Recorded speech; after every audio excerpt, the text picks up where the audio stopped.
Hey, Jim here from 3J Music, and this is a budget guitar review. This guitar has had such good reviews that it was hard to ignore it anymore. Plus, this is a used guitar review, but according to the seller, it's supposed to be barely used and still like new. So, let's get into this box here and see what we got.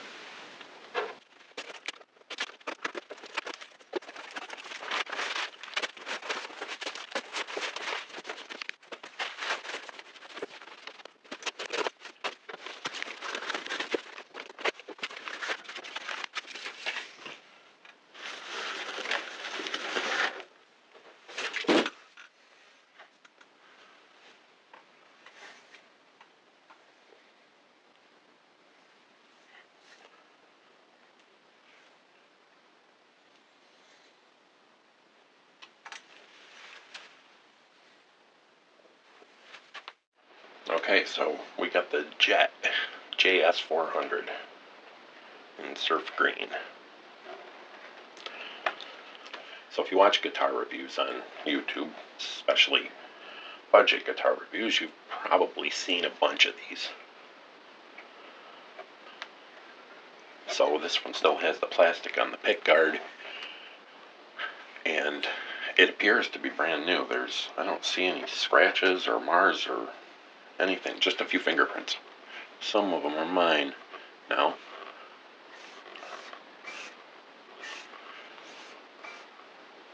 Roasted maple neck, and pretty good fretwork. First impression, this actually feels like a Fender or a high-end Squire.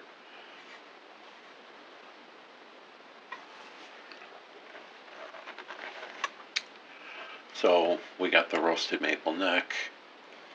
These are regular Jet branded tuners. I don't know how these are yet.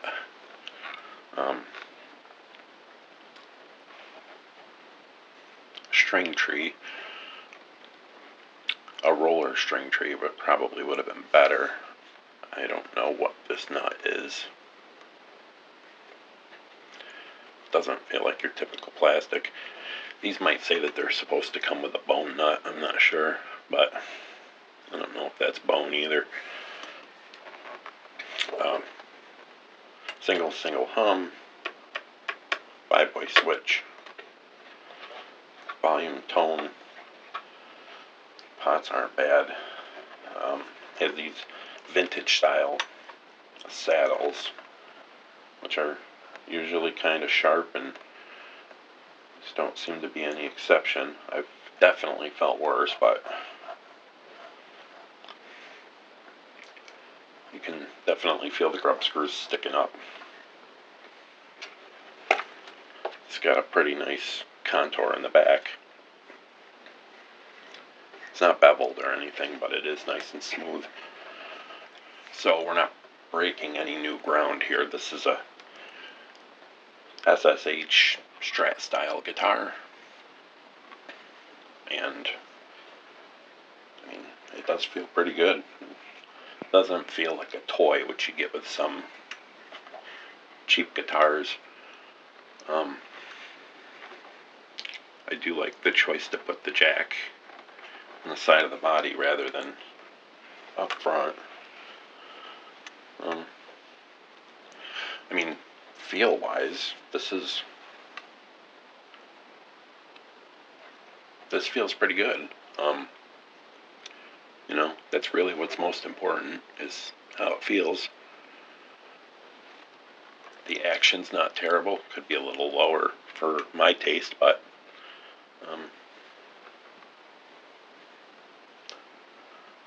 yeah, I mean, if there's no high frets or anything, that's an easy fix to drop that down a little bit.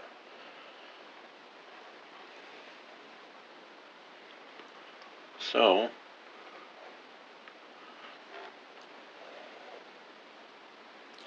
looks good, feels good, seems playable. So let's get into that. Let's hook this up to the Friedman IRX and check out some tones. Okay, so a little time has passed. There was a little bit more involved here than just tuning it up and trying it out. I tuned it up and it didn't want to stay in tune. The problem with getting used guitars for review is that sometimes you don't know if you're getting someone else's work. In this case, I'm going to go out on a limb and say that the main problem with the tuning stability was that it still had the same shitty strings that it's shipped with, I believe. If you're buying a $200 to $300 guitar and you're not changing the strings first thing, you should be. So since I was changing the strings, I decided to go full setup. And there are some issues. These tuning machines are by far the worst part of this guitar. But it's a $200 to $300 guitar depending on where you're shopping. I've seen them in between $200 and $300, give or take with shipping. So the tuning machines are the worst part, and the saddles are the second worst, but that's personal opinion. Maybe you like the vintage style saddles. To me, they're always sharp. The grub screws are never right unless it's a real high-end guitar. But the saddles for me are the second worst part. I decked the trem. It was floating when it came. I did have to fight with the intonation a little bit, and I just decked it because that's how I prefer it. The action is still a little high. I think that this would benefit from a neck shim. Not that that's a really big deal. A lot of Strat style guitars would benefit from a neck shim. So, being a used guitar, I can't say that it came out of the box like this, but I can't say that it didn't. The guitar is really clean. I cleaned the fretboard. It was already really clean. I polished the frets. They were already really good. I mentioned earlier that there's no scratches or marks or whatever other than some fingerprints on the body of the guitar. And the plastic is still on the pickguard and, well, the back cover, which I have off now, but the plastic is still on that too. So this hasn't been used a lot, or hardly at all. Now, assuming it came out of the box like this, it was still playable. My ears just didn't like what the intonation was doing, and to change the strings to the Adagio strings, it stays in tune pretty well now. I can't be mad about having to do a little setup work on a $200 to $300 guitar, and you shouldn't be either. It kind of goes with the territory. With any guitar, $2,000 to $3,000 will likely need a little bit of setup work. So, now that we've been through all of that, we can check out some of the sounds.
So that's it. The Jet JS400.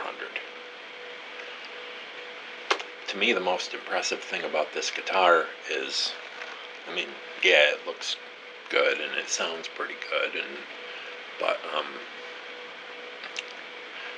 you know how you get a $200 guitar and it could be a really good $200 guitar or $300 guitar, and it might be good, it might play good, but it feels like a $200 or $300 guitar. And that's not really the case with this. This feels like a more expensive guitar.